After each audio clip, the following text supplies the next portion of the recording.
کچھ دوسرے سیاسی جماعتیں یہ سوچتے ہیں کہ یہ جو آپ کے سامنے پہاڑ ہے، یہ جو آپ کی زمین کے نیچے آپ کے وسائل ہے، یہ جو آپ کے شگر سے کا خوبصورت مابل ہے، یہ ان کا وسائل ہے، یہ ان کا نہیں، یہ آپ کا شگر کے عوام کے وسائل ہے۔ اور اگر شگر کے عوام کو یہ اختیار دیا جائے گا کہ وہ اپنے فیصلے کیا جائیں، اگر شگر کے عوام کو اپنے جو وسائل ہیں ان کے اوپر وہ مالکی دیا جائے، ان کو وہ حق دیا جائے، تو پھر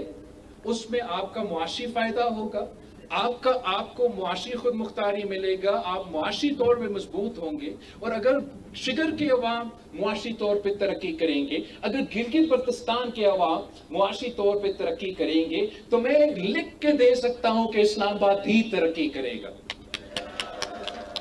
ہم نے یہ پبلک پرائیویٹ پارٹنرشپ کے طریقے سے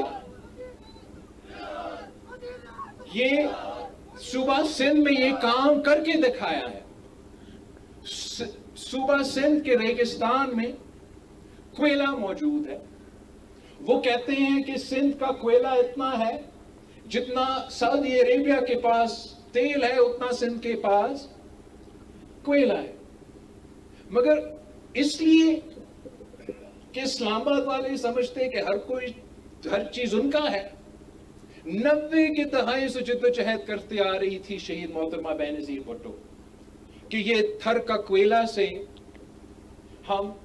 سب سے پہلے فائدہ تھر پاکر کے عوام کو دے، پھر سندھ کے عوام کو دے، اور اس کے بعد ضرور پاکستان کے عوام کو فائدہ ہوگا، ترقی کریں گے، معاشی فائدہ ہوگا۔ مگر 30 سال اس منصوبہ کو سابوٹاج کیا ہے۔ پاکستان پیپلز پارٹی کی حکومت بنی، صدر زرداری کی حکومت بنی، ہم نے وہ کام جو 90 کی دہائی میں کرنا تھا 2015 میں شروع کر دیا تھا۔ ہم نے جو پبلک پرائیویٹ پارٹنرشپ کے تھرو وہاں کے عوام کو اختیار دیا۔ عام طور پہ جو اس قسم کے اتھارٹیز بنتے ہیں، وزیر اعظم اس اتھارٹی کا سربراہ ہوتا ہے،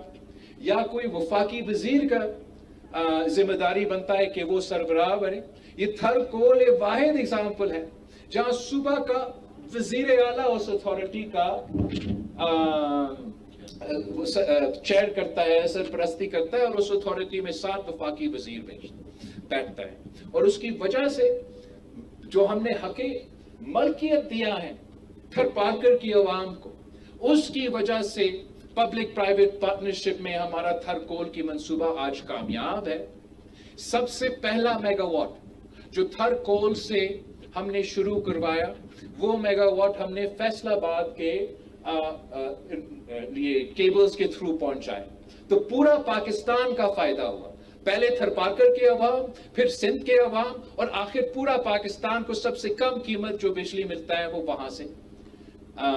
تھر پاکر سے دیا جاتا ہے۔ ویسے ہی میں سمجھتا ہوں کہ اگر ہم حق ملکیت گلگت بلتستان کے عوام کو دیں گے، اگر ہم مقامی لوگوں کو اپنا حصہ دیں گے، اپنا پرائیورٹی دیں گے، تو وہ بھی ترقی کریں گے، اور وہ پورے پاکستان کے لیے ترقی کا راستہ بنے گا۔ گلگت بلتستان کے نوجوانوں اور پاکستان کے نوجوانوں کے لیے روزگار کے مواقع فراہم کرے، اور وہ صرف اور صرف تب ممکن ہوگا جب آپ کو اپنا حق ملکیت دیا جائے گا، پھر آپ اپنوں کے لیے بھی مقامی گلگت بلتستان کے عوام کے روزگار کی بندوبست بھی کر پائیں گے۔ جو آپ اپنے وسائل کی مالکی کریں گے، آپ اپنا معدنیات کی مالکی کریں گے، آپ اپنا پبلک پرائیویٹ پارٹنرشپس چلائیں گے، تو میں آپ سے یقین سے کہہ سکتا ہوں کہ آپ نہ صرف اپنے نوجوانوں کو روزگار دلوائیں گے، پورے پاکستان کے نوجوانوں آپ کے پاس آئیں گے۔